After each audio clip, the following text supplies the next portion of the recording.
வந்தே மாதரம். இந்த சிபிஐன்னு ஒன்று இருக்குது. சென்னை சாஸ்திரி பவன் ஆடோஸ்டோர் 3வது மாடியில் இருக்குது, லஞ்ச ஒழிப்பு பிரிவு. அங்கே நான் ஒரு 3 வருஷம் குப்பை கொட்டினேன். ஒரு 5 ரூபா ஒரு ஆள் லஞ்சம் வாங்கினார், மத்திய அரசு ஊழியர். அப்படியே பாஞ்சு பிடிச்சேன் அவரை. அப்புறம் 3000 ரூபாய் லஞ்சம் வாங்குறாருன்னு ஒரு புகார் வந்தது. ஒரு துறைமுகத்தில் ஒரு அதிகாரி 3000 ரூபாய் லஞ்சம் கேட்குறாரு அப்படின்ட்டு. நான் அவனை பிடிக்கலான்னு பார்த்தா எங்கள் அதிகாரிங்க அப்படியே டிலே பண்ணி அது கந்தலாகி போச்சு. அதனால் 5 ரூபா லஞ்சம் வாங்கினேன்னா பாஞ்சு பிடிப்போம், 3000 ரூபாய் லஞ்சம் வாங்கினேன்னா அப்படியே விட்டுருவோம். அதே மாதிரி சின்ன சின்ன கேஸுகள்லாம் என்ன சிபிஐ அப்படின்வாங்க. தமிழ்நாடு கிரிக்கெட் சங்கம் ஐஐடி மிகப்பெரிய ஃப்ராடு ஒன்று. தமிழ்நாடு கிரிக்கெட் சங்கம் என்ன சொல்லுதுன்னா, அது அரசாங்க நிலத்தில் இருக்குது, 312 கிரவுண்டு குத்தகை நிலத்தில் இருக்குது. அது என்ன சொல்கிறாங்கன்னா, ஸ்டேடியமில் இடிஞ்சு விட போகுது அப்படின்னு கேட்டது. நாங்கள் ஸ்ட்ரக்சரல் இன்ஜினியர்ஸ் ஆஃப் ரிப்போர்ட் எங்களுக்கு ஒப்பீனியன் கொடுத்துருக்காங்க, இடிஞ்சு விழுந்துடும் ஒப்பீனியன் கொடுத்துருக்காங்க. அதனால் எங்களுக்கு அதை இடிச்சிட்டு புதுசாக கட்டுறது பர்மிஷன் கொடுக்கணும்னு கேட்குறான். அப்புறம் நான் ஐஐடியில் நான் கேட்குறேன், நீங்கள் தான் ஸ்ட்ரக்சரல் இன்ஜினியராமல் நீங்கள் பர்மிஷன் கொடுத்துருக்கீங்களான்னு கேட்டேன்.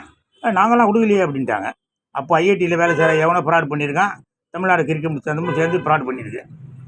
அது ஒரு விஷயம் ரொம்ப நாளாக அது பெண்டிங்கில் இருந்துக்கிட்டு இருக்குது. ஒரு 5-6 வருஷத்துக்கு முன்னாடி சுப்ரீம் கோர்ட்டு அது 3 ஸ்டேடியத்தை இடி சட்டவிரோதமாக அப்படி சுப்ரீம் கோர்ட் தேர்வு உத்தரவு போட்டுடுச்சு. ஆனால் நாங்கள் கிரிக்கெட் சங்கத்து பக்கத்துலேயே போக மாட்டாங்க. அதில் யாரோ பெரிய பெரிய மனுஷன்லாம் இருக்கிறாங்க. அதனால் சுப்ரீம் கோர்ட் தீர்ப்பு இருந்தாலும் முட்ட மாட்டோம் அப்படின்னு சொல்லி ரைட்டு அதை அப்போ கிடக்கட்டும். அதுக்கப்புறம் சிதம்பரம் வாசனை கேர், அது ஒரு பெரிய ஃப்ராடு கேஸு. அது ஆதாரத்தோடு புகார் கொடுத்தேன். அது இன்னும் பெண்டிங்கில் வச்சுக்கிட்டு இருக்காங்க. ஆனால் நம்ம ஜனங்க எதுக்குன்னா சிபிஐ விசாரணை சிபிஐ எல்லாம் ஒன்றும் வேணாங்க, ஒன்றும் கிடையாது. எல்லாம் டுபாக்கூர் வேலை ஆகிப்போச்சு. இப்போ நான் அதானி மேலே புகார் கொடுத்தேன். ஒரு 15 பக்கத்துக்கு நிறைய ஆதாரம் வச்சு அதானி மேலே புகார் கொடுத்தேன். ஃப்ராட் பண்ணியிருக்காரு, ஏற்றுமதியில் பயங்கர ஃப்ராட் பண்ணியிருக்காரு அப்படின்ட்டு. ஒரு பெட்டிஷன் போட்டேன், 2 பெட்டிஷன் போட்டேன். அதுக்கப்புறமா ஒரு சிபிஐ பழைய வக்கீல்கிட்ட போய் பார்த்தேன். ஐயா, நானும் கொஞ்சம் காசு போடலான்னு பார்க்குறேன், ஏதாவது மிரட்டி கொஞ்சம் காசு வாங்கி கொடுங்கய்யா அப்படின்னு. அப்படியே அமௌண்ட்டாக வெரி குட், நல்லது பண்ணிடுவோம் அப்படின்னாரு. அப்புறம் பார்த்தா 4 நாள் எனக்கு லெட்டர் வருது சிபிஐலேருந்து. உங்கள் மனுவை நாங்கள் கோல் இண்டியா விஜிலன்ஸுக்கு அமுச்சு விட்டோம். 2 வருஷம் ஆகிப்போச்சு. இப்போ கோல் இண்டியா விஜிலன்ஸுக்கு அனுப்பிச்சு 2 வருஷம் ஆகிப்போச்சு. ராஜீவ்காந்தி கேஸை மங்களமானது எல்லாருக்கும் தெரியும். அது புதுசாக சொல்ல வேண்டியதில்லை. இப்போ எல்லாத்த விட கடைசியில் பிஎஸ்என்எல் ஒரு ஃப்ராட் நடந்திருக்கு. பிஎஸ்என்எல் அந்த கேஸே விசாரிக்க மாட்டாங்க.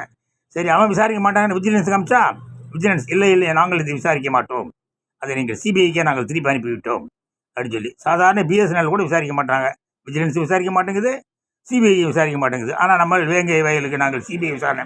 சிபிஐ இருக்க வேணால் கும்பம் கிடையாது. அது விடுங்க, அதெல்லாம் அப்புறமா. அதனால் மூடுன்னு போஸ்ட் அடித்து லோல் போட்டுக்கிட்டு இருக்கேன். ஜெய்ஹிந்த்.